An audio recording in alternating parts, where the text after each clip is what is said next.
So in the absence of adequate dopamine receptors, resulting in a pleasure deficit, alcohol has been found to stimulate those dopamine receptors, setting up a pleasure response, and that is part of where you can start getting these cross addictions. A particular dopamine receptor has been linked to addiction in alcohol, cocaine, and nicotine. It has also been linked to carbohydrate cravings and compulsive eating. And that's what research is now beginning to show.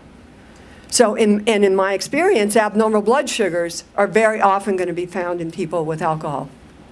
And what I found is that I had a friend in the 1970s who was an alcoholic. And we finally got her to meetings. And in order to get her there, I used to go with her to AA meetings. And in those days, it was primarily people with alcoholism rather than cross addictions to drugs. And after the meetings were over, everybody would go to the coffee shop and order pie and light up their cigarettes and have their cups of coffee as they were trying to stay off of alcohol. So oftentimes you go from one addiction to another because of still trying to stimulate those dopamine receptors and experience some sort of pleasure or reward. And that's what smokers and drug addicts do. They often go to other substances and they will go to sugar. So other common addiction behaviors. More and more of the dopamine substance is necessary, and that's very true in all addictions. Addicts are also driven to continue to repeat their addictive substance in order to avoid going through withdrawal. So how many of you people out there who have gotten off your carbs and for one reason or another went back? And instead of only going back for that one meal or that one day, that one celebration, found yourself months later still back in the carb rut again? Has that happened to many people? I think some of them talked about it this morning. You can reestablish your addiction. And you may do it not to necessarily feel pleasure, because a lot of us, while you're in the midst of eating those foods, will already feel guilty and bad and start beating yourself up for doing it. But you don't know how to stop because you're trying to avoid the withdrawal. So that's typical of addiction too. So we talked a little bit about the dopamine in the midbrain, but this is where your judgment can get impaired as a part of addiction behavior, is that the prefrontal cortex, where judgment areas are in the brain, begin to not function so well. And there's a diminished sense of judgment, and behaviors can become more and more damaging. How many times have we looked at someone who ruined their entire life because of drugs? So what do you think? I mean, I know I've said to myself, well, what were they thinking? Well, they weren't. They weren't really able to make adequate judgments anymore, because that's a part of the addictive state. I've also seen people taking large doses of insulin to cover their eating large doses of carbohydrates, because their judgment had gotten flawed to the point where they really weren't able to make a better decision for themselves. There is a preoccupation for getting your trigger food, like my little planning for my Entenmann's Golden Fudge Cake. Closet eaters do that. They will spend time trying to figure out how to get the very thing they're addicted to and have nobody know that they're doing it. You can even isolate yourself. Whoops. You can even isolate yourself from other people so you have time to participate in your addiction. There are repeated unsuccessful attempts to moderate your intake. And I think a lot of us have finally learned and accepted that if you're a carb addict, if you're carb intolerant, moderation simply doesn't work. And you have to go on to a different strategy if you really want to get your health back. And you'll continue your addictive substance even if the consequences become more negative for you.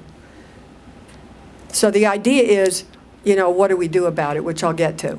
But what does carb withdrawal look like? A neuroscientist, Bart Hobel, who studied addiction for many years, he recently just died 2-3 years ago, he stated that sugar withdrawal may not be as pronounced as it is in morphine, but it is still withdrawal. Symptoms will temporarily resolve when you have another fix of your addictive food. How many people feel better temporarily better, once you've gone back to your addictive food? Your physical symptoms seem to go away, at least for a period of time. But withdrawal can include all sorts of symptoms. Fatigue, irritability is a big one, faintness, weakness, palpitations, headache, cold sweats, mental cloudiness, your brain just isn't working, and depression. But the symptoms of this, and this is important to remember when we talk about how do you get beyond being an active carb addict. It's important to realize that your symptoms of withdrawal will only last a few days. Now, you can continue to have a preoccupation with those trigger foods that can last for a few months. But the actual physical symptoms will go away. And you just have to get yourself beyond those few days in order to start to recover from your carb addiction. So how do you break the cycle? I think we all have a great example of how anyone has to break an addiction cycle. And just look at people in AA. They accept the fact that they have an addiction. Once you accept that fact, you can begin maybe to understand, and hopefully some of the information I've given you today helps you understand that it's a physiologic issue. It isn't because you're a bad person. So give up on your guilt and start to look at the things you can do that can stabilize your chemistry so that you can make healthier choices. So accept that you have an addiction and you're always going to have it. There may be a time where you're going to be able to be a tad more liberal for your birthday, but you're not going to be able to do days and weeks of what you did before. And in my opinion, and my experience is, someone has to be off of the high glycemic load carbs for a long time before you can begin to see if you can get away with just a little bit once. You really have to give your body a chance to heal and your brain a chance to get yourself away from that attraction to the carbs before you can even start testing. And I think Kim talked about what happened to her when she was going to have a week where she was going to be more liberal on her program, but that week turned into a lot longer. So you really have to be very vigilant not to let yourself get stuck in that trap. You have to abstain from your addictive foods. Now, that doesn't mean you abstain from every single carbohydrate there is. I have never seen anyone addicted to broccoli or asparagus or salad greens or kale or any of those things. But you do have to get off of the carbs that have a high glycemic or even medium glycemic load, because for many of us who are carb intolerant, that will bring the whole pattern back. Except that you can't eat just one. Other people may be able to do that. You can't do that. So you're not going to do that anymore. Because when most people fall off the wagon with food, in my experience, they didn't mean it to be for weeks or months. It may have only been one event. It may have only been celebrating, for a few days. And then your intention was, but your plan wasn't, but your intention was that you'd go right back on. But you didn't put the plans in place to make sure that you did. And you can find weeks or months where you're still off track. Embrace the idea that moderation does not work for you, not because you are weak, but you are carb intolerant.